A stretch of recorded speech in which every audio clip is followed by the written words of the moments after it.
अस्सलाम वालेकुम। आज हम हाइपोथैलेमस को डिस्कस करेंगे जो बेसिकली डायंसेफ्लॉन का पार्ट है। तो चलें स्टार्ट करते हैं। चलिए तो हाइपोथैलेमस को स्टार्ट करते हैं। जैसे कि मैंने आपको बताया कि हाइपोथैलेमस डायंसेफ्लॉन का पार्ट है। डायंसेफ्लॉन जो है हम उसको इन पार्ट्स में डिवाइड करते हैं, hypothalamus, thalamus, subthalamus, metathalamus, epithalamus, ये इसकी डिवीजन है। आज सबसे पहले हम हाइपोथैलेमस को डिस्कस करेंगे। तो बेसिकली जो हाइपोथैलेमस है वो एक शीट ऑफ ग्रे मैटर है जो थर्ड वेंट्रिकल के लेटरल पड़ा होता है या फ्लोर ऑफ थर्ड वेंट्रिकल में पड़ा होता है। इसकी लोकेशन क्या है?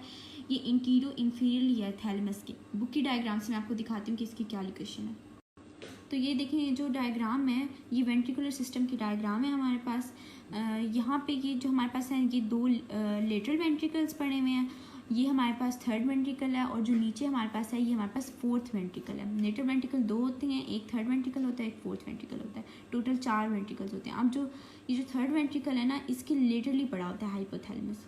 अब आप एक ओवरव्यू बना लें कि कैसे इसकी लोकेशन है।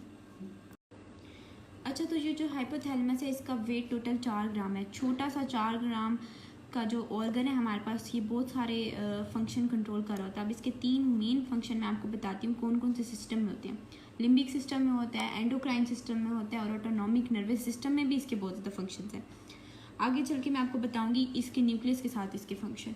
अभी फिलहाल आप ये 3 मेन फंक्शन याद रखें, लिम्बिक सिस्टम में, एंडोक्राइन सिस्टम में और ऑटोनॉमिक नर्वस सिस्टम। इन सब में इसका रोल है। इस सब में ये 4 ग्राम का जो ऑर्गन है ना छोटा सा, ये सारे ये रोल प्ले करते हैं इन सारे सिस्टम्स के अंदर। तो जो हम हाइपोथैलेमस की डिवीजन करते हैं ना, हम इस हाइपोथैलेमस को 2 पार्ट्स में डिवाइड करते हैं, एक लेफ़्ट और एक राइट। अब जो इन दोनों की अलग अलग फर्दर डिवीजन हैं, जो लेफ़्ट है उसको भी हम 2 पार्ट में डिवाइड करते हैं, जो राइट है उसे फर्दर हम 2 पार्ट में डिवाइड करते हैं। लेफ़्ट वाला लेफ़्ट लेटरल हाइपोथैलेमस और लेफ़्ट मीडियल हाइपोथैलेमस, और जो राइट वाला है वो राइट मीडियल हाइपोथैलेमस और राइट लेटरल हाइपोथैलेमस। अब मैं आपको डायग्राम से समझाती हूँ कि ये किस तरह की डिवीजन होती है। अब ये देखिए नीचे जो डायग्राम है, ये जो डायग्राम है ये साथ मैंने ये थैलेमस बनाए हैं, ठीक है, और ये मैंने शीट बनाई है। ये जो शीट है ये क्या है? हाइपोथैलेमस। अब ये जो शीट है हम इसको 2 पार्ट में ऐसे डिवाइड करते हैं, ठीक है, एक लेफ़्ट और एक राइट। अब जो लेफ़्ट है उसको हम फर्दर 2 में डिवाइड करते हैं और राइट को भी फर्दर 2 में। अब जो इसके नज़दीक ये जो लाइन बनाई है, जो इनके करीब पड़ रहे हैं, ये दोनों मीडियल हैं, ठीक है, और जो इनसे दूर हैं वो लेटरल हैं। अब जो ये इधर पड़ा हुआ है लेफ़्ट वाली साइड पर लेफ़्ट मीडियल हाइपोथैलेमस है और जो राइट साइड पे इसके करीब पड़ा हुआ है वो राइट मीडियल हाइपोथैलेमस है, और जो इनसे दूर है वो लेफ़्ट लेटरल हाइपोथैलेमस है और ये राइट लेटरल हाइपोथैलेमस है। इतनी इजी सी डिवीजन है इसकी। आगे हम अब इसके न्यूक्लियस पढ़ते हैं। अच्छा, तो ये जो डायग्राम है ये मैंने न्यूक्लियस को समझाने के लिए बनाई है। ये जो ऊपर मैंने बनाया है ये हाइपोथैलेमस है और ये जो नीचे मैंने एक छोटा सा ग्लैंड बनाया है ये पिट्यूटरी ग्लैंड है हमारे पास, ठीक है। अब जो हाइपोथैलेमस है हम उसको 4 रीजन्स में डिवाइड करते हैं। जो पहला रीजन है वो प्री ऑप्टिक रीजन है, जो दूसरा रीजन है वो सुप्रा ऑप्टिक रीजन है, और जो थर्ड है वो टिब्यूलर रीजन है, और जो फोर्थ है वो हमारे पास मेमिलरी रीजन है। 4 रीजन है, preoptic region, supraoptic region, tuberal region और मेमिलरी रीजन, ठीक है। अब हम देखते हैं इसमें कैसे कैसे न्यूक्लियस पड़े हुए होते हैं। अच्छा, तो सबसे पहले देखिए प्री ऑप्टिक रीजन, इसके अंदर हमारे पास सिर्फ एक न्यूक्लियस होता है जिसे हम कहते हैं प्री ऑप्टिक न्यूक्लियस। इसका काम क्या होता है? पैरासिम्पैथेटिक सिस्टम को कंट्रोल करता है, ठीक है। अब यहाँ मैंने एक स्टार ड्रॉ की है, इसको हम कहते हैं सेक्शुअली डायमॉर्फिक न्यूक्लियस। ये जो सेक्शुअली डायमॉर्फिक न्यूक्लियस है, नाम से पता चल रहा है इसका क्या फंक्शन है। ये हमारे पास सेक्शुअल बिहेवियर और डेवलपमेंट को कंट्रोल करता है। अगर ये हाइपर एक्टिव हो जाए, किसी पर्सन में अगर ये हाइपर एक्टिव हो जाता है तो लेस्बियन और गे जैसी कंडीशन पैदा हो जाती है। मतलब जो इस तरह के लोग होते हैं जिनमें ये हाइपर एक्टिव होता है वो सेम जेंडर की तरफ अट्रैक्टेड होते हैं, ठीक है। तो चलिए हम नेक्स्ट रीजन की न्यूक्लियस डिस्कस करते हैं। अच्छा, तो जो सेकंड हमारे पास रीजन है उसके अंदर मैंने पहला न्यूक्लियस ड्रॉ किया है। ये जो न्यूक्लियस है मैंने इसको इस तरह की शेप में, मैं सारे न्यूक्लियस इसलिए ड्रॉ कर रही हूँ क्योंकि मेरे टीचर ने मुझे सिखाया है अगर आप इस तरह ड्रॉ करेंगे तो आपको बड़े फंक्शन अच्छी तरह याद रहेंगे। अब मैंने जो बनाया ये विंडो एसी, आप लोग सोच रहे होंगे कि इन्वर्टर एसी यूनिट ड्रॉ किया, क्योंकि इन्वर्टर के दोनों फंक्शन होते हैं। वो क्या कहते हैं, हीट के लिए भी होता है और कूलिंग के लिए भी होता है, लेकिन जो विंडो एसी है ना वो सिर्फ कूलिंग के लिए होता है। तो अब यहाँ से याद रखें इस न्यूक्लियस का नाम है इंटीरियर हाइपोथैलेमिक न्यूक्लियस। इसका फंक्शन क्या है? ये बॉडी के थर्मोस्टेट की तरह काम कर रहा होता है, ठीक है।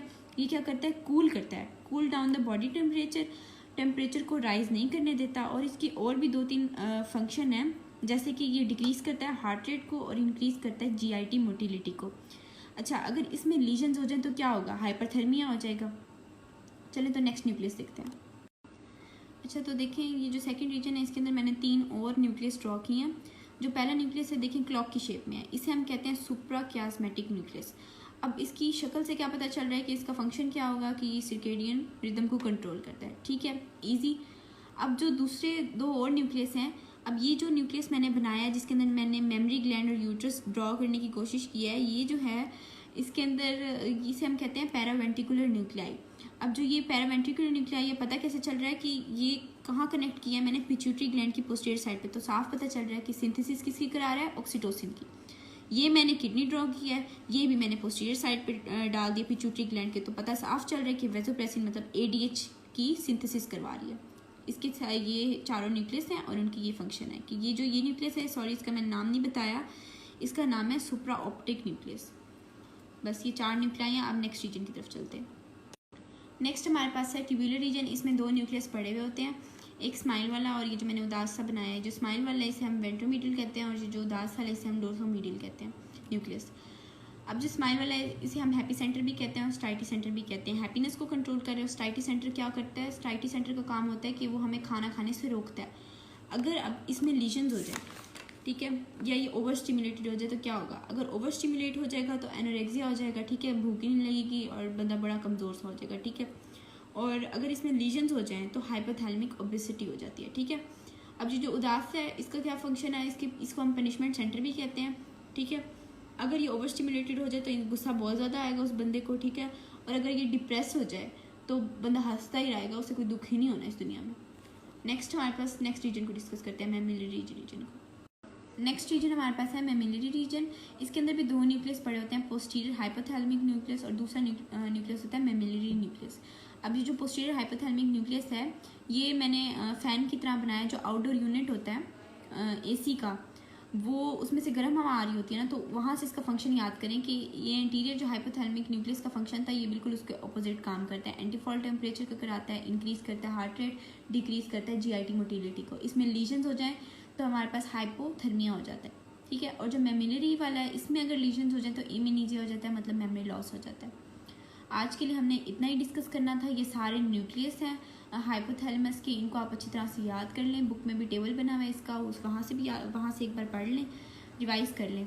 और अगर आप लोगों को वीडियो पसंद आई है तो लाइक करें, चैनल को सब्सक्राइब करें। Thank you so much.